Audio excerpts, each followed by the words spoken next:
শিক্ষা আছে, একটি হচ্ছে ইসলামিক শিক্ষা, অন্যটি হচ্ছে জেনারেল শিক্ষা। আজকে যদি আমরা মুসলমান দুনিয়ার বুকে ইসলামী শিক্ষায় শিক্ষিত হতে পারতাম, আজ যে আমাদের সামনে যে সমস্ত অন্যায়গুলো ভেসে আসছে, জুলুমগুলো ভেসে আসছে, অত্যাচারগুলো ভেসে আসছে, এগুলো আসতো না। এগুলো আসার একটাই কারণ যে আমরা ইসলামী শিক্ষায় শিক্ষিত নয়, আমরা জেনারেল শিক্ষায় শিক্ষিত। এই কারণে এই সমস্যাগুলো ভেসে আসছে। জেনারেল শিক্ষাটা কিভাবে চালু হয়েছে? সর্বপ্রথম জেনারেল শিক্ষা যিনি আবিষ্কার করেছে, তিনি তার নিজ মেধাকে কাজে লাগিয়ে তিনি আবিষ্কার করেছেন। তিনার নিজ মেধাকে উদ্ভাবন করেছেন। তিনি তো কারো কাছে প্রথমে শিক্ষা গ্রহণ করেনি, তিনি তো অলৌকিক ভাবেও শিক্ষা গ্রহণ করেননি। তিনি কি তাইলে মায়ের পেট থেকে শিক্ষা গ্রহণ করে এসেছেন? না। তাহলে তিনি মূর্খ ছিলেন? তিনি কিভাবে শিক্ষা গ্রহণ করলেন? আমাদের প্রথমে জানতে হবে, বিষয়টিকে আমরা মনোযোগ সহকারে বুঝি। যিনি সর্বপ্রথম জেনারেল শিক্ষা উদ্ভাবন করেছিলেন, তিনি চিন্তা ভাবনা করলেন, আমার নিজ মেধাকে কাজে লাগিয়ে এটা ওটা বুঝতে গিয়ে অন্যকে বোঝানোর জন্য একটি পদ্ধতি আবিষ্কার করলেন। যে পদ্ধতি আবিষ্কার করার কারণে মানুষ এরকম ভাবে শিক্ষা অর্জন করতে পারবে, দুনিয়ার বুকে আর মানুষ মূর্খ থাকবে না। তিনি যখন এইভাবে শিক্ষা আবিষ্কার করলেন, সেটা হচ্ছে জেনারেল শিক্ষা। মানুষের উদ্ভিদে সেটা ইলমে শিক্ষা হয় না। ইলমে শিক্ষা, ইলমে জ্ঞান ওটাকে বলে যেটা ওহীর মাধ্যমে আসে। ওহীবিহীন যেগুলো দুনিয়ার মধ্যে আছে সেগুলো ইলমি শিক্ষা নয়, ইসলামিক শিক্ষা নয়। সেগুলো হচ্ছে নিজের বুদ্ধি, নিজের মাথার অভিজ্ঞতা দিয়ে জেনারেল শিক্ষা। ইলমি শিক্ষা ওটা, ইসলামী শিক্ষা ওটা যেটা ওহীর মাধ্যমে আল্লাহ রাব্বুল আলামিন মানুষকে দান করে, ওটি হচ্ছে ইসলামী শিক্ষা। আজকে আমাদের সমাজে শিক্ষার বড় অভাব। আমাদের সমাজে আজ শিক্ষা নেই, এই কারণে আজকে মুসলমান ভাই ভাই মারপিট করে, মুসলমান একে অপরের সঙ্গে দাঙ্গা লাগায়। আজ মুসলমান পার্টি করতে গিয়ে তারা নিজের ভাই ভাই খুন হচ্ছে। কারণটা কি? ইসলামী শিক্ষা নেই। ইসলাম কি শিক্ষা দেয়? ইসলাম কোন জিনিসগুলি শিক্ষা দেয়? এই জন্য আজ থেকে 1400 বছর পূর্বে নবী পাক সাল্লাল্লাহু আলাইহি ওয়াসাল্লাম জানিয়েছেন, তালিবুল ইলমি ফারিজাতু আলা কুল্লি মুসলিমিন। প্রত্যেকটি মুসলমানের জন্য, নারী কিংবা পুরুষ, সকলের জন্য ইলমে জ্ঞান শিক্ষা করা ফরজ। আমরা যদি এই ইলমে জ্ঞান শিক্ষা না করতে পারি, আমাদের মতো হতভাগ্য আর কেউ নেই। দুনিয়ার বুকে ঢালাই খেলায় জীবন কাটিয়ে যাবে, কিন্তু মরণের পরে আখিরাত বলে একটি জীবন আছে, আখিরাত বলে একটি সম্পদ আছে। সেই জিনিসটা যদি আমরা ইসলামী শিক্ষায় শিক্ষিত না হতে পারি, দ্বীনের জ্ঞান যদি না থাকে, ওই জায়গায় আমরা পাগলা হয়ে যাব। আজকে আমাদের হাতে ইসলামী শিক্ষা নেই, এই কারণে আজ মহিলাদের উপরে এতটা নির্যাতন হচ্ছে। দেশের মুখ্যমন্ত্রী নারী হওয়ার পরেও, তিনারা ক্ষমতায় আসার পরে নারীরা কেন লাঞ্ছিত হচ্ছে, অপদস্থ হচ্ছে? দিকে দিকে একটাই কারণ, আপনি যেদিকে যাবেন ইসলামী শিক্ষায় শিক্ষিত নেন। এই কারণে আজকে আমাদের সমাজে ক্যান্সার দেখা দিয়েছে। যদি ইসলামী শিক্ষায় শিক্ষিত হতো আমাদের এই ক্যান্সার দেখা দিত না। আমাদেরকে কি করতে হবে? ইলমে জ্ঞান অর্জন করতে হবে। আল্লাহ রাব্বুল আলামিন বলেন, কুল হাল ইয়াস্তাবিল্লাযীনা ইয়া'লামুন ওয়াল্লাযীনা ইয়া'লামু ওয়াল্লাযীনা লা ইয়া'লামুন ইন্নামা ইয়াতাযাক্কারু উলুল আলবাব। অর্থাৎ হে নবী আপনি বলে দেন, যারা জানে আর যারা জানে না তারা কখনো সমান হতে পারে না। বুদ্ধিমান লোকেরা, ইমানদার মানুষেরা, জ্ঞানী মানুষেরা উপদেশ গ্রহণ করে। আমাদের শিক্ষার বড় অভাব। কেননা মুসলমান যেদিকে এক ধাপ আগাবে, ইসলামিক শিক্ষা যদি থাকতো, সামনে এক ধাপ পা ফেললে পেছনে এক ধাপ পা ফেললে চিন্তা করার করে ফেলতো। কারণ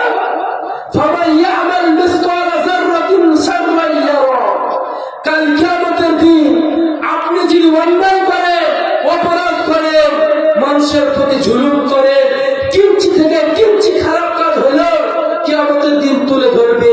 কিঞ্চি থেকে কিঞ্চি পরিবার যদি ভালো কাজ করে যান আপনার সামনে তুলে ধরা হবে। অর্থাৎ আজ মুসলমান সেদিকে তাকায়, সেদিকে মুসলমানদের আর দুর্নীতি, মুসলমানদের অশান্তি। এই যে এসআরে 58,000 লোকের 58 লাখ লোকের এসআর থেকে নাম বাদ দিয়ে দিয়েছে। কারণটা কি? বিজেপি সরকার চাইছে মুসলমানদেরকে যেভাবে হোক এদেরকে দুনিয়ায় রাখা যাবে না, এদেরকে দুনিয়া থেকে বিদায় করতে হবে। সমস্ত জাতির মুসলমানদেরকে টার্গেট। এরা হচ্ছে আমাদের পথের কাঁটা। এদেরকে যদি সরিয়ে ফেলতে পারি আর আমাদের কোনো অন্যায়, কোনো বাধা নেই, আমাদের মন চায় জিন্দেগি চালাতে পারবো। কিছুদিন আগে হায়াত হারাম করে হরিণ ঘাটের বিধায়ক যে অসীম সরকার, সে কোরআন নিয়ে কুমন্তব্য করেছে। বিশেষভাবে মনে রাখবে, যার জারক সন্তান ছাড়া, যার সন্তান জারক, সে ছাড়া কখনো কোরআনের দিকে আঙ্গুল তুলে কথা বলতে পারে না, কোরআনের অপবাদ দিতে পারে না। সে হারাম করে বলেছে কোরআনে নাকি লেখা আছে বেধর্মীদেরকে তোমরা যেখানে পাবে রাস্তায় ঘাটে ধরো আর তাদেরকে মারো। এরকম কথা নাকি লেখা আছে। সে আবার চ্যালেঞ্জ ছুটছে, আমি মোহাম্মদ হুযায়ফা বললাম, তার যে যত সঙ্গী আছে সে দেখা কোরআনে এমন কোন জায়গায় লেখা আছে যে মুসলমান বাদ দিয়ে যাদেরকে বেধর্মীদেরকে যেখানে দেখবেন সেখানে ধরে তাদেরকে মেরার কথা আছে। কিয়ামত পর্যন্ত চ্যালেঞ্জ থাকলো, কেউ পারবে না। কেননা আল্লাহ রাব্বুল আলামিন কোরআনুল কারীম শুরুতেই বলে দিয়েছে, জালিকাল কিতাবু লা রাইবা ফীহি হুদাল লিল মুত্তাকিন। এই এমন একটি কিতাব, এমন একটি গ্রন্থ যার মধ্যে সন্দেহ দূরের কথা, সন্দেহ করাও যাবে না। এমন একটি আমরা কিতাব পেয়েছি। বড় দুঃখের বিষয়, বড় আফসোসের বিষয়, আজ আমরা এত বড় একটি কিতাব পাওয়ার পরেও আমাদের ঈমান থেকে, হেদায়েত থেকে আমরা দূরে। নাম দাবি করি মুসলমান, কিন্তু মুসলমানের খাতায় নাম লেখানো যায় না। মুসলমানে দিলে মুসলমান হওয়া যায় না। মুসলমান হতে হলে সর্বপ্রথম আল্লাহকে এক বলে মানতে হবে, না দেখে অন্তরে বিশ্বাস করতে হবে, ঈমান আনতে হবে আল্লাহর প্রতি এবং আল্লাহ রাসূলের প্রতি। দিনের 5 ওয়াক্ত নামাজের সহিত জুড়ে থাকতে হবে। আমাদের সমাজে এমন মুসল্লি আছে নাম লিখিয়ে দিয়েছে সরকারি খাতায় যেমন সন্তান তার হাজিরি দিলে পারে বেতন পেয়ে যায়, সেরকম কিছু মুসলমান ভেবে নিয়েছে যে জুমার দিন মসজিদে যে 2 রাকাত জুমার নামাজ পড়ে খাতায় নামটা তুলে আসবো, হাজিরি দিয়ে আসবো, আমি মুসলমান থাকবো। ওয়াল্লাহি খোদা কি কসম है আপনি কামিল মুমিন নন। আপনি তখনই মুমিন হবে যখন 5 ওয়াক্ত নামাজ জামাতের সহিত আদায় করবে।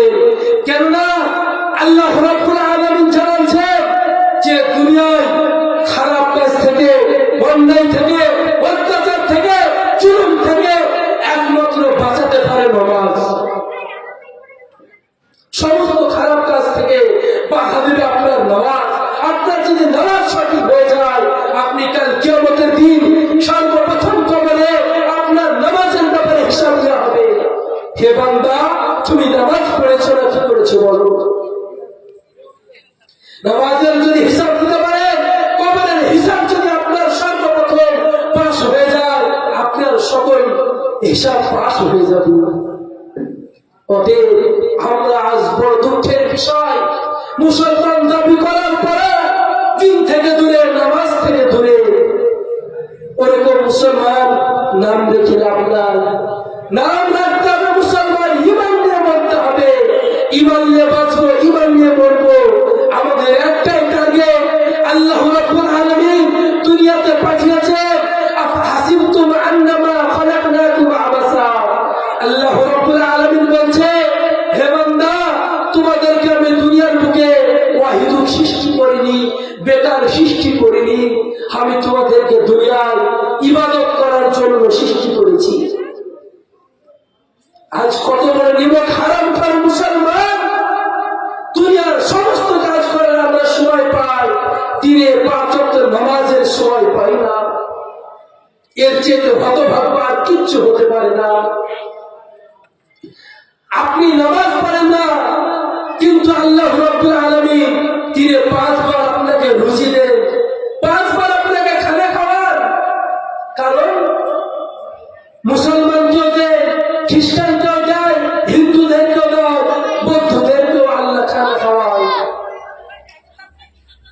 আপনার আমার মতন যদি বদ অভ্যাস মানুষ হতো, তাহলে পরে খাবারের রুজি বন্ধ করে দিত। কিন্তু আল্লাহ রাব্বুল আলামিন আমাদের খাবারের রুজি বন্ধ করেনি। দিনে 3 বেলা পেট ভরে খাবার খাইয়ে যাচ্ছে। অতএব কিন্তু আমরা নাফরমানি করছি। আমাদেরকে যখন সর্বপ্রথম রুহের জগতে জিজ্ঞাসা করা হয়েছিল, আলাস্তু বিরব্বিকুম, তোমাদের রব কে? তখন আমরা সকলে বলেছিলাম রব্বি আল্লাহ। সেই রব আল্লাহ বলে শুধু বলে থেকে গেলে হবে না, মুখে এবং অন্তরে এবং কাজের দ্বারা প্রমাণ দিতে হবে। কাজের দ্বারা প্রমাণ দিতে পারলে আমাদের সঠিক মুসলমান প্রমাণ হবে। অতএব আমাদেরকে নামাজের দিকে আসতে হবে। সামনে আসছে রমজান মাস। এই যে রমজান, আল্লাহর হাবিব সাল্লাল্লাহু আলাইহি ওয়াসাল্লাম রজব মাস থেকেই তৈরি থাকতে, যখন সামনে শাবান মাস আসতে, শাবানের 1 তারিখ থেকে নিয়ে শাবানের 14-15 তারিখ পর্যন্ত টানা রোজা রাখতে, রোজা রেখে তিনার অভ্যাস তৈরি করতে যে সামনে আসছে রমজান মাস, এই রমজান মাসে আমার রোজাগুলো যেন নষ্ট না হয়ে যায়। আমাদের সামনে আসছে শাবান মাস, এরপরে রমজান মাস। রমজানের জন্য আমরা প্রস্তুতি নিব। দিনের বেলায় রোজা রাখা এবং রাত্রি বেলায় দাঁড়িয়ে নামাজ পড়া। এই নামাজের ব্যাপারে হাদিস শরীফে আল্লাহ রাসূল সাল্লাল্লাহু আলাইহি ওয়াসাল্লাম বলেছেন, মান কামা রমাযানা ওয়া ঈমানান ওয়া ইহতিসাবান কুফিরা লাহু মা তাকাদ্দামা মিন যামবি। কোন ব্যক্তি যদি দিনের বেলায় একিনের সহিত রোজা রাখলো এবং রাত্রি বেলায় একিনের সহিত আশা করে নামাজে দাঁড়ালো, আল্লাহ রাব্বুল আলামিন বলে গুফিরা লাহু মা তাকাদ্দামা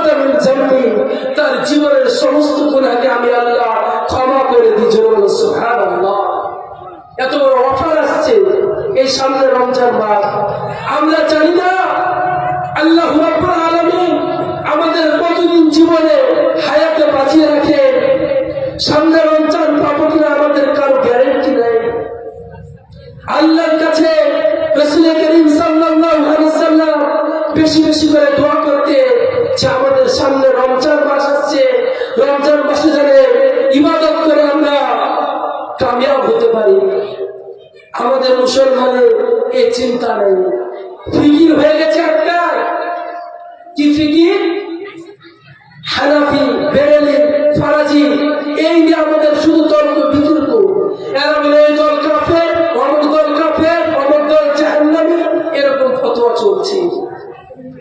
ফতোয়া আল্লাহর হাবিব সাল্লাল্লাহু আলাইহি ওয়াসাল্লাম আজ থেকে 1400 বছর পূর্বে জানিয়ে গেছেন, ইন্না বানি ইসরাঈলা তাফাররাকা আলা 72 মিল্লাতান কুল্লুহুম ফিন-নার ইল্লা মিল্লাতান ওয়াহিদা। আল্লাহর হাবিব সাল্লাল্লাহু আলাইহি ওয়াসাল্লাম বলেন, বানি ইসরাঈলের জামানায় তারা 72 দলে বিভক্ত হয়েছিল। বাবা 72 দলে বিভক্ত হয়ে তারা পথভ্রষ্ট হয়ে গেছিল। রাসূল বললেন, আমার উম্মত আরেক ধাপ এগিয়ে যে তারা 73 দলে বিভক্ত হবে। কুল্লুহুম ফিন-নার, তারা সকলেই জাহান্নামে যাবে, ইল্লা মিল্লাতুন ওয়াহিদা, একটি দল হবে জান্নাতি। সে দলটি কারা? আহলে হাদিস তারা বলছে আমরা সে দলটি, বেরেলিরা বলছে আমরা সে দলটি, হানাফি মাযহাবের লোকেরা সারা বলছে আমরা সে দলটি। আজ থেকে রাসূল 1400 বছর পূর্বে জানিয়ে গেছে ওই দলটি হচ্ছে মা'আনা আলিহি ওয়া আসহাবিহি। যারা আমি রাসূলকে মানবে, আমার সাহাবীদেরকে মানবে, তারাই হবে জান্নাতি। সেই দলটির নাম হচ্ছে আহলে সুন্নাত ওয়াল জামাত। আহলে সুন্নাত ওয়াল জামাত হাদিসের ভাষায় যেমন আল্লাহর হাবিব সাল্লাল্লাহু আলাইহি ওয়াসাল্লাম বলেছে, আমি দুনিয়া থেকে বিদায় নিয়ে চলে যাব, দুনিয়া থেকে চলে যাওয়ার পরে তোমাদের কাছে দুটি জিনিস রেখে যাব, এক কিতাবুল্লাহ আর দুই সুন্নতে রাসূলুল্লাহ সাল্লাল্লাহু আলাইহি ওয়াসাল্লাম। তোমরা যদি হেদায়েত প্রাপ্ত সাহাবীদের উপর আমল এবং আমি রাসূলের আমলকে তোমরা আঁকড়ে ধরো এবং আল্লাহর কিতাবকে ইয়ানি কোরআন শরীফকে যদি তোমরা আঁকড়ে ধরতে পারো, তোমরা দিন থেকে পথভ্রষ্ট হবে না, তোমরা গুমরাহ হবে না, তোমরাই সঠিক দল হবে। মা'আনা আলিহি ওয়া আসহাবিহি, তোমরাই হবে সেই দল আহলে সুন্নাত ওয়াল জামাত, তারাই হবে জান্নাতি। আজ কিছু মানুষ নবীকে সম্মানের নাম নিয়ে অপমান করতে চলেছে। কিছু কিছু দল এমন এমন বলে যে সেগুলো রাসূল করে না, কোন হাদিসে পাওয়া যায় না, রাসূলের নাম দিয়ে চালায়। কেন আল্লাহর হাবিব সাল্লাল্লাহু আলাইহি ওয়াসাল্লাম বলেছে, যে ব্যক্তি আমি যে কথা বলিনি, আমার সাহাবী যে কথা বলে নাই, আল্লাহ যে কথা বলে নাই, কোন মানুষ যদি বলে এটা রাসূল বলেছে, এটা সাহাবী বলেছে, তাহলে পরে সে ব্যক্তি সে যেন তার নিজের ঠিকানা বানিয়ে নেয় জাহান্নামে। রাসূল জানিয়ে গেছে। অতএব আমাদেরকে বেশি বাড়াবাড়ি করতে হবে না। আলেম ওলামারা যেটা বলবে এই ফতোয়ায় পড়ে থাকলে আমাদের হবে না, আমাদের নিজের আমলকে তৈরি করতে হবে। আজকে যেহেতু অনলাইনের যুগ, অনলাইন আপনি যেটাই চাইবেন সেটাই চলে আসছে। যখন নামাজ কিভাবে পড়বো সেই নামাজ, একটা আসছে বুকের উপর হাত বাঁধবে, একটা আসছে নাভির নিচে হাত বাঁধবে। আমাদের এই যে ফেতনার মধ্যে পড়ে আছি, এই ফেতনায় থাকতে থাকতে আমাদের জীবনটা নষ্ট হয়ে যাবে। মরণের পরে হয়তো জাহান্নাম ঠিকানা হয়ে যেতে পারে। কারণ আমাদেরকে তৈরি হতে হবে। রাসূল কি করেছে, সাহাবা কি করেছে, সাহাবায়ে কেরাম কি আমল করেছে, রাসূল করিম সাল্লাল্লাহু আলাইহি ওয়াসাল্লাম কি আমল করেছে, সে আমল করতে হবে। তাহলে পরে মরণের পরে আমাদের ঠিকানা হবে জান্নাত। আমাদের একটাই টার্গেট থাকবে, মরণের পরে কি হবে, মরণের পরে কি হবে, এটাই আমাদের চিন্তা। অতএব মরণের জন্য আমরা প্রস্তুতি নিই। কখন জানা যেহেতু আল্লাহ রাব্বুল আলামিন কোরআনুল কারীমের ভিতরে বলেন, কুল্লু নাফসিন যায়িকাতুল মউত, চার আছে তাকে মৃত্যু গ্রহণ করতেই হবে। সে ধনী বলেন, ডাক্তার বলেন, মাস্টার বলেন, প্রফেসর বলেন, যাই হোক না তাকে মৃত্যুবরণ করতেই হবে। কেননা আল্লাহর নবী সাল্লাল্লাহু আলাইহি ওয়াসাল্লাম যেদিন দুনিয়া থেকে বিদায় নিয়ে চলে যাবেন, শরীরে প্রশিষ্ট জ্বর, প্রতিরক্ত জ্বর, রাসূল কারীম সাল্লাল্লাহু আলাইহি ওয়াসাল্লাম মাথাগুলো ঘেমে যাচ্ছে। হযরত আয়েশা রাদিয়াল্লাহু তাআলা আনহা রুমাল দিয়ে মাথাগুলো মুছে দিচ্ছে। এই মুহূর্তে হযরত আজরাইল আলাইহিস সালাম আসার পরে রাসূল কারীম সাল্লাল্লাহু আলাইহি ওয়াসাল্লামকে বললেন, আমি আল্লাহর আদেশ নিয়ে এসেছি আপনার জানটা কবজ করার জন্য। আপনি যদি অনুমতি দেন আপনার জানটা কবজ করব, নাইলে আমি ফিরে যাব। আল্লাহর রাসূল আল্লাহর হাবিব সাল্লাল্লাহু আলাইহি ওয়াসাল্লাম বললেন, আমি যদি অনুমতি না দিই তাহলে ফিরে যাব। বলে কতদিন বাঁচতে পারবো? হযরত জিবরিল আলাইহিস সালাম বললেন, হয়তো 5 বছর 10 বছর, এরপরে হলে আপনাকে মৃত্যুবরণ করতেই হবে। আল্লাহর হাবিব সাল্লাল্লাহু আলাইহি ওয়াসাল্লাম বললেন, আপনি আর দেরি করেন না, আমার রবের সাথে আমার মোলাকাত করে দে, রবের সাথে আমার সাক্ষাৎ করে দে। যখন আল্লাহর হাবিব সাল্লাল্লাহু আলাইহি ওয়াসাল্লামের জানটা কবজ করার জন্য বুকের উপর ডান হাতটা রাখা হয়েছে, আল্লাহর হাবিব সাল্লাল্লাহু আলাইহি ওয়াসাল্লাম এতটা পরিমাণে কষ্ট পাচ্ছিলেন, মনে হচ্ছে বহুত পাহাড় আমার বুকের উপর চাপানো হচ্ছে। হযরত আজরাইলকে বললেন, আপনি হাতটা সরিয়ে দেন, এতটা কষ্ট হচ্ছে, বুকের উপর বহুত পাহাড় আমার চাপানো হচ্ছে, আমি সহ্য করতে পারছি না। আমার যদি এরকম কষ্ট হয় আমার উম্মতের কতটা কষ্ট হবে। কেমন নবী ছিল, কেমন মায়ার রাসূল ছিল, সারা জীবন উম্মতের ফিকির করেছেন। উম্মতের ফিকির, উম্মতের কি হবে?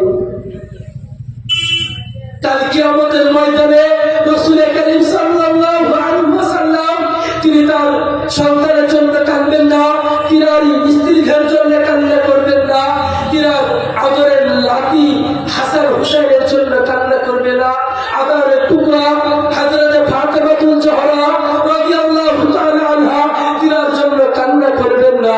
তিনি কান্না করবে শুধু আমার উম্মতের কি হবে, উম্মতের কি হবে। ইয়া রাব্বি নাফসি, ইয়া রাব্বি উম্মতি, ইয়া রাব্বি উম্মতি। ওই কিয়ামতের দিনে সকল নবীরা বলবে, ইয়া রাব্বি নাফসি, ইয়া রাব্বি নাফসি। শুধুমাত্র আপনার আমার নবী পাক সাল্লাল্লাহু আলাইহি ওয়াসাল্লাম তিনি বলবেন, ইয়া রাব্বি উম্মতি, ইয়া রাব্বি উম্মতি। আমার উম্মতের কি হবে? যে রাসূল সারাটি জীবন উম্মতের ফিকির করতে করতে দুনিয়া থেকে বিদায় নিলেন, সেই রাসূলের বুকে যখন এতটা চাপ হয়, এতটা শাস্তি হয়, আপনি আমি বলি আমরা কতটা গুনাহগার, আমাদের মৌতের যন্ত্রণা কতটা বেশি হবে। এক একটি নবী 40 জন পুরুষের মতন ক্ষমতা থাকতেন, তিনার যদি এতটা কষ্ট হয় আপনার আমার কতটা কষ্ট হতে পারে। একটু ভেবে দেখেছেন? একটু চিন্তা করুন, একটু ফিকির করুন যে দুনিয়া থেকে তো বিদায় নিতে হবে। যে আজরাইল আলাইহিস সালাম যখন আসবে, আমার জানটা যখন কবজ করবে, কতটা আমার কষ্ট হবে। একটু ফিকির করুন, রাত্রিবেলা শুয়ে বালিশে মাথা দিয়ে ফিকির করুন। কিন্তু হযরত আজরাইল আলাইহিস সালাম বললেন, আপনার উম্মতেরা এর চেয়ে তো আসান বিষয়ে জান কবজ হয়ে যেতে পারে। রাসূল বললেন, কি করলে? হযরত জিবরিল আলাইহিস সালাম বললেন, ইয়া রাসূলুল্লাহ, ইয়া হাবিবাল্লাহ, আপনার উম্মতেরা যদি 5 ওয়াক্ত সালাত আদায় করে, 5 ওয়াক্ত নামাজ আদায় করে, 5 ওয়াক্ত নামাজের পরে যদি সূরা বাকারার 255 নম্বর আয়াত, যেটাকে আয়াতুল কুরসি বলা হয়, সেটাকে যদি পাঠ করে, তার চেয়ে তো আশার অনুসরণে জান হবে, জান কবজ করে নেওয়া হবে। বলা হয়েছে, সন্তান যদি মায়ের কোলে দুধ পান করতে করতে সন্তান ঘুমিয়ে যায়, এরকম ভাবে তার জান কবজ করে নেওয়া হবে। এমন উদাহরণ দেওয়া হয়েছে, আগার মধ্যে যদি চুল রেখে দেয়, চুলটা যদি টেনে বের করে, আগা জানতে পারে না গো, আপনার উন্নতে ওই রকম আসানের সহিত জানটা কবজ করা হবে। যদি আপনার উম্মতেরা 5 ওয়াক্ত ফরজ নামাজের পরে আয়াতুল কুরসির যদি আমলটা জারি রাখে। হযরত ইদ্রিস আলাইহিস সালাম হযরত আজরাইল আলাইহিস সালামের সঙ্গে দোস্তি করেছিলেন আর বললেন, যদি আপনি আমার সঙ্গে দোস্তি করছেন ঠিক আছে, কিন্তু আমি একটি জিনিস জানতে চাই। বলে কি? যে মরণের যন্ত্রণা নাকি আছে, এটা আমি জানতে চাই। তো আজরাইল আলাইহিস সালাম আল্লাহকে বললেন, ও আল্লাহ, আপনার এক নবী তিনি মরণের যন্ত্রণা জানতে চাইছে। আল্লাহ রাব্বুল আলামিন বললেন যে ওই নবী জানটা কবজ করে নিয়ে আবার ফিরে দাও। যখন আল্লাহর আদেশে তার জানটাকে কবজ করে নিলে, তারপরে যখন জানটা কবজ করা হলো, তারপরে যখন আবার ফিরিয়ে দেওয়া হলো, তখন হযরত ইদ্রিস আলাইহিস সালামকে জিজ্ঞাসা করা হলো যে আপনার কেমন কষ্ট হয়েছে, আপনার কতটা যন্ত্রণা হয়েছে। হযরত ইদ্রিস আলাইহিস সালাম বলছে, একটা খাসি ছাগলকে যদি চামড়া ছিঁড়ে নিয়ে জবাই না করে লবণ লাগিয়ে দেয়, এতটা পরিমাণে কষ্ট হয়, তার চেয়ে তো আমার দ্বিগুণ বেশি কষ্ট হচ্ছিল। একটু চিন্তা করুন, নবীদের যদি এরকম শাস্তি হয়, নবীদের যদি এরকম জান কবজের শাস্তি কষ্ট হয়, তাহলে পরে আপনার আমার কেমন হতে পারে? যে নবী দিনের মধ্যে 70 বারের বেশি ইস্তেগফার করতে, যিনারা মাসুম, যার আগের নেই গুনাহ, যার পরের নেই গুনাহ, তিনারা ইস্তেগফার করতে। ইস্তেগফারের একটি ছোট্ট আমল শুনুন। এক সাহাবী, একজন ব্যক্তি ইস্তেগফার করে, রুটি তৈরি করে তো আস্তাগফিরুল্লাহ, রুটি বলেন তো আস্তাগফিরুল্লাহ, যখন চুলোতে দেয় তারপরে বলে আস্তাগফিরুল্লাহ। তিনার ইস্তেগফারের এতটা বড় আমল ছিল, তিনি আমল করতে করতে সে জামানার ইমাম আহমদ বিন হাম্বল রাহমাতুল্লাহ আলাইহি, তিনি একজন ইমাম, 4 জন বিখ্যাত ইমামের মধ্যে একজন ইমাম আহমদ বিন হাম্বল রাহমাতুল্লাহ আলাইহি। তিনি হাদিস কালেকশন করছিলেন। হাদিস কালেকশন করতে করতে রাত্রিবেলায় মসজিদের মধ্যে এশার নামাজ পড়ে বললে, আমি রাতটা এই মসজিদে কাটাবো, তারপর এখান থেকে বেরিয়ে যাব, যাওয়ার পর আবার হাদিস কালেকশন করব। যখন তিনি মসজিদে থাকতে চাইলে, মসজিদের খাদিম বললেন, না না, মসজিদে থাকা হবে না, বেরিয়ে যাও। ইমাম আহমদ বিন হাম্বল রাহমাতুল্লাহ আলাইহি তিনি মসজিদ থেকে বেরিয়ে গেলেন। রাস্তায় চলতে চলতে দেখেন একজন ব্যক্তি রুটি তৈরি করছে। তিনার কাছে যাওয়ার পর বলেন, ভাই, এই প্রচন্ড শীত পড়ছে, এই শীতের সময় আপনার চুলা থেকে কি আমি তাপ নিতে পারি? সে ব্যক্তি বললেন, কোন অসুবিধা নেই, আপনি আগুন থেকে তাপ নেবেন, আমার কোনো অসুবিধা নেই, আপনি নিতে পারেন। সেই ব্যক্তি যখন চুলা থেকে তাপ নিচ্ছিলেন, নিতে নিতে আর বলতেছিলেন যে আমি ইমাম আহমদ বিন হাম্বল রাহমাতুল্লাহ আলাইহি, তিনি লক্ষ্য করছে সেই ব্যক্তি রুটি বলছে তাও বলছে আস্তাগফিরুল্লাহ, চুলাতে রুটি দিচ্ছে তাও বলছে আস্তাগফিরুল্লাহ, রুটিটা উল্টে দিচ্ছে তাও বলছে আস্তাগফিরুল্লাহ। এর পড়তে পড়তে ইমাম আহমদ বিন হাম্বল রাহমাতুল্লাহ আলাইহি তিনি বললেন, ভাই, আপনি এটা কি করছেন? বলে, আমি ইস্তেগফার করছি। এই ইস্তেগফারের কারণে আমি আল্লাহর কাছে যতগুলো দোয়া করেছি, আল্লাহ রাব্বুল আলামিন আমাদের সব দোয়া আমার কবুল করেছে, শুধু একটা দোয়া বাকি। বলে, কি দোয়া? সে ব্যক্তি বললেন, এই যুগে সবচেয়ে বড় মুহাদ্দিস ইমাম আহমদ বিন হাম্বল রাহমাতুল্লাহ আলাইহি, তিনার সঙ্গে আমার সাক্ষাৎ করতে চাই, আমার এই দোয়াটা বাকি আছে। ইমাম আহমদ বিন হাম্বল রাহমাতুল্লাহ আলাইহি তিনি বললেন, আপনার এই দোয়াটাও কবুল হয়ে গেছে। জোরে বলেন সুবহানাল্লাহ। তিনি বললেন, কিভাবে? বললেন, এই যুগে সে আহমদ বিন হাম্বল আমি জড়িয়ে ধরে তিনাকে চুল খাচ্ছে না, বলছে, এই ইস্তেগফার করার কারণে আমার জীবনে যা চেয়েছে আল্লাহর কাছে আমি সব পেয়ে গেছি। তিনি যদি পান, আমরা কেন পাবো না? এই ইস্তেগফার করে। ইস্তেগফারের বহুত গুরুত্ব আছে। ইস্তেগফার পাঠ করতে হবে দিনে, যে রাসূল করিম সাল্লাল্লাহু আলাইহি ওয়াসাল্লাম দিনে 70 বারের বেশি ইস্তেগফার করতেন। আমাদেরকে ইস্তেগফারের আমল করতে হবে। অনেকে ভাবছেন আমাদের অন্যায় হয়ে গেছে, আমরা তো জুলুম করে ফেলেছি, আমরা তো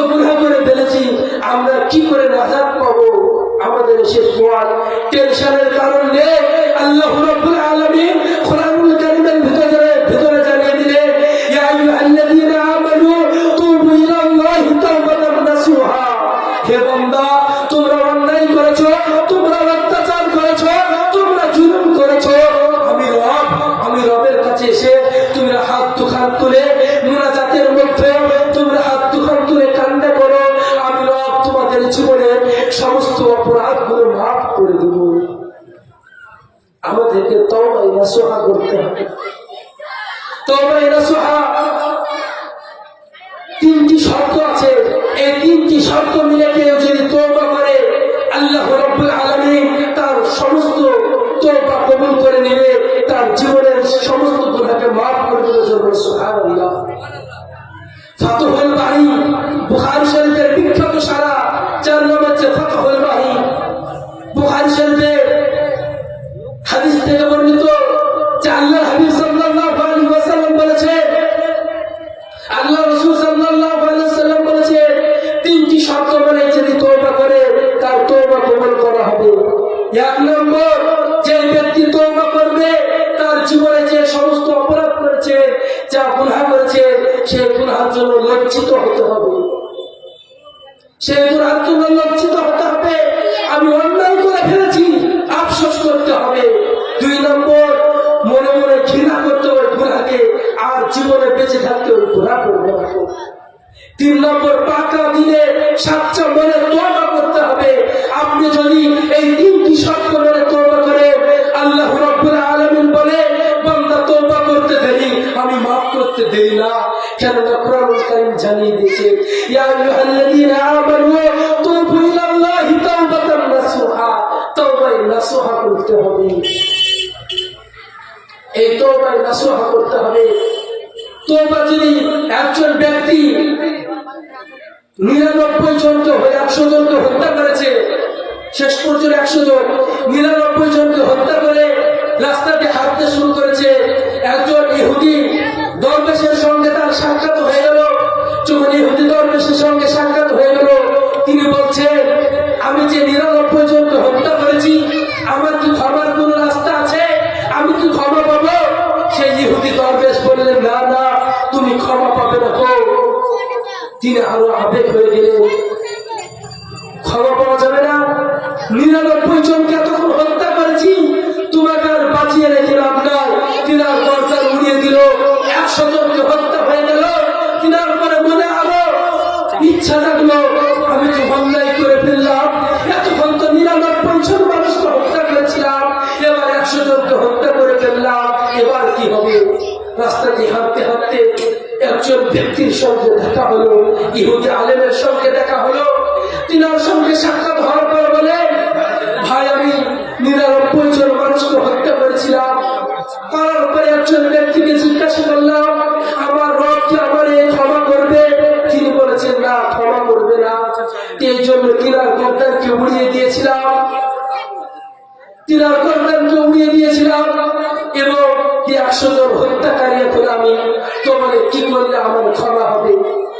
সেই ইহুদি আলেমটি বললেন, তোমার ক্ষমা হবে, তুমি এখন যাও, বাইতুল মুকাদ্দাসের দিকে রওনা হও।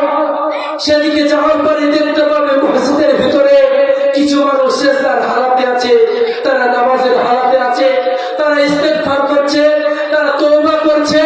তুমি যাও, সেখানে যাওয়ার পরে তওবা করো, আল্লাহ রাব্বুল আলামিন তোমার তওবাকে কবুল করে নেবে। তিনি শুধু এরাদা করেছিলেন, আমি তওবা করব আর অন্যায় করব না। তিনার ইচ্ছা ছিল এটাই, এই জন্য তিনি রওনা হয়ে গেলেন, বাইতুল মুকাদ্দাসের দিকে চলতে শুরু করলেন। চলতে চলতে আল্লাহর কি কারিশমা, তিনার রাস্তার মধ্যে ইন্তিকাল হয়ে গেল। তিনি কিন্তু তওবা করেন নাই, তিনার শুধু ইচ্ছা ছিল তওবা করব। এই বলে চলতে চলতে রাস্তায় যাওয়ার পরে তিনার ইন্তিকাল হয়ে গেল। এবার কিছু আযাবের ফেরেশতা আর কিছু রহমতের ফেরেশতা এসে হাজির। আযাবের ফেরেশতারা বলে, এই মানুষ 100 জন মানুষকে হত্যা করেছে, ইনাকে আমরা জাহান্নামের দিকে নিয়ে যাব। রহমতের ফেরেশতারা বলে, না না না, ইনাকে জাহান্নামের দিকে নিয়ে যাওয়া হবে না, ইনাকে জান্নাতের দিকে নিয়ে যেতে হবে। কেন? তিনি তওবা করার ইচ্ছা করেছিলেন, তওবা করতে চাইছিলেন, তিনি বাইতুল মুকাদ্দাসের দিকে রওনা হয়েছিলেন তওবা করার জন্য। তখন এবার একজন ফেরেশতা বললেন, তোমরা এখান থেকে রাস্তা মাপ করো, বাইতুল মুকাদ্দাস কত দূর আর তিনার ব্যক্তিটা কত দূর। যেদিন যিনি যেখান থেকে এরাদা করেছিলেন সেখান থেকে যদি কাছে হয়ে যায়, তাহলে পরে আযাবের ফেরেশতারা তাকে জাহান্নামের দিকে নিয়ে যাবে। আর যদি সেই জায়গা থেকে বাইতুল মুকাদ্দাসের দিকে রাস্তা অল্প হয়ে যায়, তাহলে পরে তারা জান্নাতের দিকে নিয়ে যাবে। তিনারা রাস্তা মাপতে মাপতে দেখলেন বাইতুল মুকাদ্দাসের দিকে রাস্তা অল্প হয়ে গেল। এবার রহমতের ফেরেশতারা বললেন, তোমরা আর তাকে জান্নাতের দিকে নিয়ে যেতে পারবে না, এই ব্যক্তিকে আমরা জান্নাতের দিকে নিয়ে যাব। কি ছিল? তিনি ইচ্ছা করেছিলেন, এরাদা করেছিলেন যে আমি পারবো, আমি তওবা করব, তাহলে পারে আল্লাহ আমার ক্ষমা করে দিবেন। একটা কি টেনশনের কোনো কারণ নেই। অন্যায় করেছেন, হুকুকুল্লাহ, আল্লাহর হক নষ্ট করেছেন, আল্লাহর কাছে হাত তুলে ক্ষমা চান, আল্লাহ ক্ষমা করে দিবে। কিন্তু মনে রাখবে, হুকুকুল ইবাদত যদি হয়, বান্দার হক যদি নষ্ট করে, বান্দা যতক্ষণ পর্যন্ত মাফ না করবে, আল্লাহ ততক্ষণ পর্যন্ত মাফ করবে না। এই জন্য হুকুকুল্লাহ আর হুকুকুল ইবাদ, আল্লাহর হক কি? নামাজ পড়েননি, রোজা রাখেননি, হজ করেননি, যাকাত দেননি, এগুলো দেননি, কিন্তু আল্লাহর কাছে যদি কান্না করেন, আল্লাহ চাইলে আপনাকে মাফ করে দিতে পারি। আর হুকুকুল ইবাদ, মানুষের উপর জুলুম করেছে, মানুষের গীবত করেছে, মানুষের উপর অত্যাচার করেছে, মানুষকে ফাঁসির মঞ্চে ঝুলিয়েছে। একজন মানুষ তিনি কিছু জানে না, ঘুম থেকে ওঠার পর দেখে জেলখানায়। কারণ কি? তার কি কারণ সে নিজেও জানে না। এরকম যদি কলমের পূজা দিয়ে আপনি যদি এরকম করতে থাকেন, সেই ব্যক্তি যতক্ষণ পর্যন্ত আপনাকে ক্ষমা না করবে, আল্লাহ রাব্বুল আলামিন ততক্ষণ পর্যন্ত আপনাকে ক্ষমা করবে না। এই জন্য মনে রাখতে হবে, এক হলো হুকুকুল্লাহ আর এক হচ্ছে হুকুকুল ইবাদ। জানতেও কখনো বান্দার হক নষ্ট করবো না। যদি অন্যায় করে থাকি, বান্দার হাত ধরে ক্ষমা চেয়ে দেব, কারণ জানা নাই আমাদের কখন মৌত চলে আসবে। আমরা দুনিয়ায় জানি, প্রথমে আসে দাদা, তারপরে আসে বাবা, তারপরে আসে নাতি, এরকম সিরিয়াল আছে। আমরা এই সিরিয়ালটা জানি যে দুনিয়ায় চলতে হলে এইভাবে আগে দাদা আসবে, তারপরে বাবা আসবে, তারপরে নাতি আসবে, এরকম সিরিয়াল চলবে। কিন্তু আমরা জানি না কবরে কি আগে যাবে। দাদার আগে নাতি যায়, বাপের আগে সন্তান কবরে যায়, এরকম হাজারো ঘটনা আছে। কিন্তু আগে নাতি, তারপরে বাপ, তারপরে দাদা, এরকম নয়, এরকম সিরিয়াল নেই। তাহলে আমাদের মৌত কখন হবে আমরা জানি না। এই জন্য আমাদের তৈরি হয়ে থাকতে হবে। যখন কবরে আমাদেরকে রেখে আসবে, সর্বপ্রথম তিনটি প্রশ্ন করা হবে।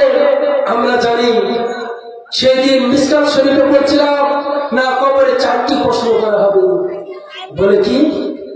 আমরা তো জানি মান রব্বুকা, মান নবিয়ুকা, মান দীনুকা, এই তিনটি প্রশ্ন করা হবে। কিন্তু কবরে চারটি প্রশ্ন করা হবে। বিশেষভাবে মনে রাখো, এক নম্বর, মুনকির নাকির ফেরেশতা আসার পরে আপনার কাছে সওয়াল জবাব করবে, বলবে মান রব্বুকা, তোমার রব কে ছিল?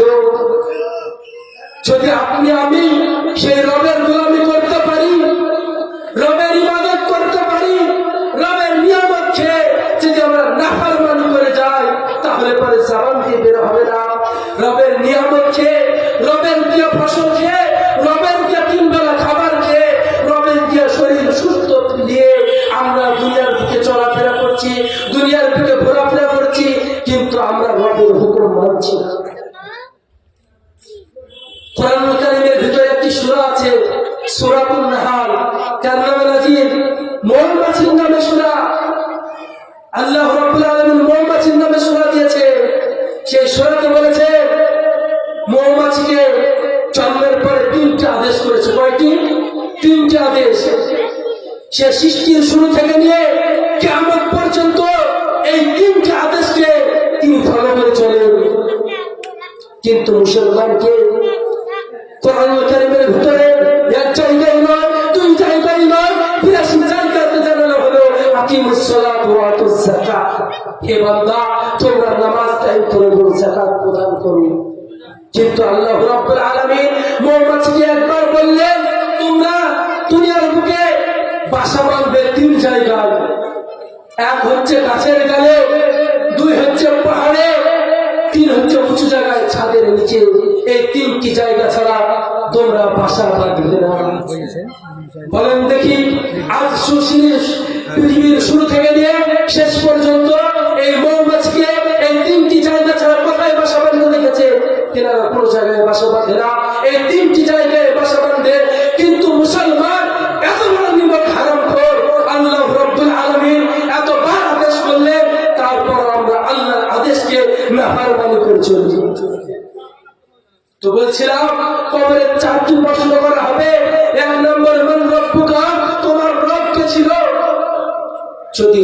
গোলামি করি, রবের ইবাদত করতে পারি, জবান দিয়ে বের হবে রব্বি আল্লাহ। 2 নম্বর মান নবিয়ুকা, তোমার নবী কে ছিল, তোমার নেতা কে ছিল, তোমার সরকার কে ছিল, তুমি দুনিয়ার বুকে কাকে ফলো করে চলেছো? আজকে আমরা দুনিয়ার প্রেসার নিয়ে পড়ে আছি। শাহরুখ খান, সাকিব খান, এদের আমরা টাইটেল নিতে চাই, রসুলের আদর্শ গ্রহণ করতে চাই না। রসুল কি লিবাস পরেছেন? রসুলের লম্বা ছিল দাড়ি, মাথায় ছিল টুপি, পরনে ছিল জুব্বা পাঞ্জাবি। আমরা রসুলের লিবাস পরতে চাই না। অনেকে বলে এগুলো ফকিরের লিবাস, এগুলো হচ্ছে রসুলের লিবাস। রসুলের সুন্নাত যদি মেনে চলি, খাবারের মধ্যে 14টি রসুলের সুন্নাত রয়েছে। এক গ্লাস পানি পান করতে গেলে 5টি সুন্নাত রয়েছে। আমরা এই সুন্নাত গুলো যদি মেনে চলি, আপনি আমি জবান দিয়ে বের হয়ে যাবে মুহাম্মদ রাসূলুল্লাহ সাল্লাল্লাহু আলাইহি ওয়াসাল্লাম। 3 নম্বর প্রশ্ন, মান দীনুকা, তোমার দিন কি ছিল, তোমার ধর্ম কি ছিল, তুমি কোন ধর্মের উপর টিকে ছিলে? সারা পৃথিবীর বুকে একটি হলো ধর্ম, যে ধর্মটি আল্লাহর কাছে পছন্দ। ইন্না দীনা ইনদাল্লাহিল ইসলাম, আল্লাহর কাছে একটি ধর্ম প্রিয়, একটি ধর্ম, সেটি হচ্ছে দ্বীন ইসলাম। ইসলাম ধর্মের উপর ছিল, ইসলামের শরীয়তের উপর ছিল, না কোন ধর্মের উপর ছিল? যদি শরীয়তের, রসুলের কথা, কোরআনের কথা, রসুলের সুন্নাতের পাবন্দি করি, আল্লাহর আদেশকে মেনে চলি, জবান দিয়ে বের হয়ে যাবে দ্বীন আল ইসলাম, আমার দ্বীন ছিল ইসলাম। 4 নম্বর প্রশ্ন, 4 নম্বর প্রশ্ন জিজ্ঞাসা করা হবে, তুমি যেগুলো বললে এগুলো কোথায় পেয়েছো? নকল করে নিয়ে এসে যাও। দুনিয়ার মধ্যে পরীক্ষা দিতে গেলে নকল নিয়ে যায়, টুকলি নিয়ে যায়, সেরকম কি টুকলি নিয়ে এসে তুমি? সেই ব্যক্তি বলবে, না না, আমি নকল করি না, আমি কোরআন থেকে এবং হাদিস থেকে এই প্রশ্নগুলো পেয়েছি। জোরে বলে সুবহানাল্লাহ।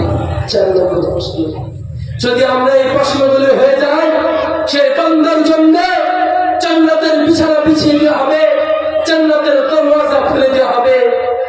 তিনি সেখান থেকে দেখাবে, যতদূর চোখের দৃষ্টি যাবে ততদূর জান্নাতের ফল ফুলতে ভরা, জান্নাতের নিয়ামত তিনি ভোগ করতে থাকবেন। তিনাকে এমন একটা ঘুম দেওয়া হবে, কিয়ামত পর্যন্ত তিনি আর ঘুমে কাটিয়ে দিবে। কিয়ামতের দিন যখন তোলা হবে, তখন বলবে, আমাদের ঘুম কে ভাঙালো? আমরা তো যেমনই ঘুমালাম, আমাদের ঘুম কে ভাঙালো? যদি আমল করতে পারি, যদি আমরা আমল না করতে পারি, এই প্রশ্নের যদি উত্তর না দিতে পারি, দুনিয়ার বুকে যদি বাতিল হয়ে থাকি, বেঈমান হয়ে থাকি, বেঈমান হয়ে যদি মারা যায়, আপনার আমার জবান দিয়ে এই উত্তরগুলো বের হবে না। তখন আযাবের ফেরেশতা এমন কবরের বুকে পাঠানো হবে যে কবরে এমন ফেরেশতা পাঠানো হবে যে কানে শুনতে পাই না, চোখে দেখতে পাই না, এমন অন্ধ ফেরেশতাকে পাঠানো হবে, এমন ভাবে পিটাতে শুরু করবে, মারতে মারতে হাড় গুঁড়ো করে দেবে। কবরে এমন চাপ দিয়ে হবে, 2 পাশের মাটি এমন ভাবে চাপ দিবে, এই পাঁজরে হাড়কে জড়ো করে দিবে। তৈরি হয়ে যায়। দুনিয়ায় কেউ কাউরিন না, দুনিয়ায় কেউ কাউরিন না, কেউ কাউরির জন্য থাকবে না। কেননা কোরআন যা আছে, ইয়াউমা ইয়াফিরুল মারউ মিন আখিহি ওয়া উম্মিহি ওয়া আবিহি ওয়া সাহিবাতিহি ওয়া বানিহি। সর্বপ্রথম কাল কিয়ামতের দিনে আপনার ভাই আপনাকে দেখে দৌড়াবে। আপনার আপন ভাই, দুনিয়ার বুকে যদি কোনো ঝামেলা ঝড়তে হয়, তাহলে পরে আপনাকে কি করে? সাপোর্ট করে ভাই পাশে দিয়ে দাঁড়ায়। আর যদি সব আপন ভাই দাঁড়ায়, আর কিয়ামতের দিনে আপন ভাই দৌড় দিবি, বলছি এমন দৌড়াবে, ইয়াউমা ইয়াফিরু ফাররা ইয়াফিরু ভাগনা, এমন তাকে দৌড়াবে, বাঘ দেখলে যেমন মানুষ দৌড়ায়, তার চেয়ে বেশি দৌড়াবে নিজের আপন ভাই। তারপরে উম্মিহি, আপনার মা, ও আবিহি, আপনার বাপ, আপনার বাপ, আপনার বোন, আপনার স্ত্রী, এইভাবে 7জন লোক আপন জনকে দেখে দৌড়াবে। একটি নেকির জন্য চাইলে নেকি পাবেন না। এই জন্যে দুনিয়ায় থাকতে আমল করুন, আমল তৈরি করুন, সৎ আমল করুন, সৎ আমল তৈরি করুন। নেক আমল যদি তৈরি করে যেতে পারি কবরটা হয়ে যাবে জান্নাত। কেন? তাহলে পরে কবর ডাক দিয়ে বলে, আমি অন্ধকার ঘর, আমি কিরা মাকুরের ঘর, আমি পোকা মাকুরের ঘর। এই কবরে যখন আসবে তোমার বাতি নিয়ে এসো, আলো নিয়ে এসো। বাতি কি? নামাজ যদি পড়েন, নামাজ আপনার কবরে নূর হয়ে যাবে, আপনার দলিল হয়ে যাবে। ওই নামাজ আপনার জন্য নূর আমল হবে, কবরটা আলো হয়ে যাবে। আর যদি নামাজ না পড়ে, ইবাদত যদি না করে, অন্ধকার হয়ে যাবে। অমাবস্যার রাত্রি যেমন অন্ধকার হয়, সেরকম কবরটা অন্ধকার হয়ে যাবে। এই জন্যে বাপসি ভাইরা, আপনাদেরকে আমি একটি আহ্বান করলো, আপনাদের সন্তান হিসাবে, যে যতদিন দুনিয়ার বুকে বাঁচবো নামাজি হয়ে যায়, দিনদার হয়ে যায়, দিনদার হয়ে যায়, ঈমানওয়ালা হয়ে যায়, কলমাওয়ালা হয়ে যায়। যদি কলমাওয়ালা হয়ে যায়, আজকে আমাদের দিকে চারিদিক থেকে আক্রমণ আসছে, কারণটা কি? পিঁপড়ে চিনে তো? পিঁপড়ে যে জিনিসটা মিষ্টি থাকে সেই জিনিসে পিঁপড়ে লাগবে। করিলা তিতো জিনিস, তাতে পিঁপড়ে লাগে না। অতএব মুসলমানদের ভিতরে কিছু আছে, এই জন্য সারা বিশ্বের মানুষ, সারা বিশ্ব লেগেছে মুসলমানকে টার্গেট, মুসলমানকে দুনিয়া থেকে বিদায় করতে হবে। মুসলমানদের ইমান নিয়ে ছিনিমিনি খেলছে। কারণটা কি? আমাদের বড় কমজোর হয়ে গেছে ইমান, ইমান দুর্বল হয়ে গেছে। এই কারণে আজকে আমাদের উপরে এত আযাব এসছে, দিনের দিন আযাব আসতে আছে। মুসলমানদেরকে কি থাকে মারা হচ্ছে। কারণটা কি? আল্লাহর মাদদ আসছে না। কারণটা কি? একটাই কারণ, আমরা বাতিল হয়ে গেছি, আমরা দিনকে ভুলে গেছি, ইমানকে ভুলে গেছি, আল্লাহকে ভুলে গেছি, আল্লাহর রাসূলকে ভুলে গেছি। এই কারণে আজকে আমাদের চারিদিক থেকে গজব আসছে, আমাদের কোনো দিক থেকে সাহায্য আসছে না। এটাই হচ্ছে আমাদের কারণ, যে আমরা দিন থেকে সরে গেছি, ইমান থেকে সরে গেছি। অর্থাৎ আপনাদেরকে বলবো, আমরা দিনের মধ্যে আসি, দিনের ভিতর ফিরে আসি। সর্বপ্রথম মানুষ কালকে যারা জাহান্নামে যাবে, কিছু মানুষ জান্নাতের বাগানে ঘোরাফেরা করবে, আরাম করতে করতে দেখবে হঠাৎ তাদের জাহান্নামের দিকে নজর চলে যাবে। যাওয়ার পর বলবে, চলো তো দেখি, এরা তো আমাদের সাথী, একসঙ্গে চায়ের দোকানে বসে চা পান করতাম, একসঙ্গে চলাফেরা করতাম, এরা আজ কি কারণে জাহান্নামে এলো, চলো এদেরকে বাঁচানো যায় কিনা দেখি। একজন অপরজনকে বলবে, দুইজন মিলে জাহান্নামের যে দারোয়ান ফেরেশতা মালিক আছে, তিনার কাছে যাওয়ার পর বলবে, ও জাহান্নামের ফেরেশতা দারোয়ান মালিক, এরা কি কারণে জাহান্নামে এসেছে বলো। তিনারা বলবে, আমি জানি না, তোমরা এদেরকে জিজ্ঞাসা করো, এরা আজ কি কারণে জাহান্নামে এসেছে। ওই জাহান্নামী ব্যক্তি থেকে জিজ্ঞাসা করা হবে, তোমরা কি কারণে জাহান্নামে এসেছো। সকল জাহান্নামের এক বাক্যে উত্তর দেবে, ক্বালু লাম নাকু মিনাল মুসাল্লিন, আমরা দুনিয়ার বুকে মুসাল্লি ছিলাম না, নামাজি ছিলাম না, এই কারণে আজকে জাহান্নামে এসেছি। দুই নম্বর যে কারণটা, সেটা বলবে, আমরা ওয়ালাম নাকু নুতঈমুল মিসকিন, ফকির মিসকিনদের খাবার দিতাম না, তাদেরকে উৎসাহ দিতাম না, এই কারণে আজকে আমরা জাহান্নামে এসেছি। তার জন্য জাহান্নামে যাওয়ার কয়েকটি কারণ আছে। আরেকটি কারণ, তারা বলবে আমরা গীবত করতাম, একে অপরের কথা অন্য জায়গায় লাগাতাম, সামনে শুনতাম, অপরে উল্টা পাল্টা লাগাতাম, মুনাফিকগিরি করতাম, এই কারণে আজকে আমরা জাহান্নামে এসেছি। এই কারণগুলো কাল কিয়ামতের দিন আপনার আমার হয়ে দাঁড়াতে পারে যদি আমল সহি না করি। একটি আহ্বান করব, দিনী ভাই আমার, দিনী বোন আমার, পর্দার আড়ালের মা বোনেরা, যতদিন দুনিয়ার বুকে বাঁচবেন একটাই নসিহত, শোনার চেয়েতে, বলার চেয়েতে একটাই শুধু আমল করতে হবে বেশি। কেননা ইন্নামাল আমালু বিন্নিয়াত, নিয়তটা যদি আমার সহি হয়ে যায়, আমার সকল আমল সহি হয়ে যাবে। এই জন্য আমাদেরকে নিয়ত সহি করতে হবে, আমল করতে হবে।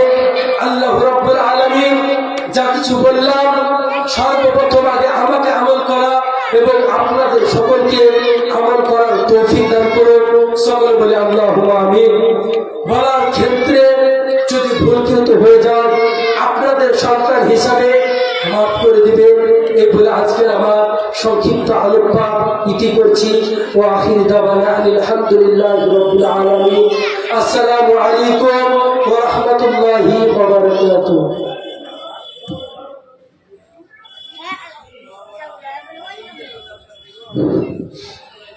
আপনারা শুনলেন মৌলানা হুজাইফা সাহেবের, তাকে অশেষ ধন্যবাদ। তিনি কোরআন হাদিসের আলোকে বক্তৃতা রেখেছেন, সুন্দরভাবে আমাদের সামনে বক্তব্য উল্লেখ করেছেন। তা আমরা তার বক্তব্য শুনে আমরা লাভবান হব এই আশা রাখছি। এবারে আমাদের সামনে আসছেন বক্তব্য রাখার জন্য কারি মৌলানা ইয়াসিন আলী সাহেব, শিক্ষক মাদ্রাসা ইসলাম উলুম শেখপাড়া।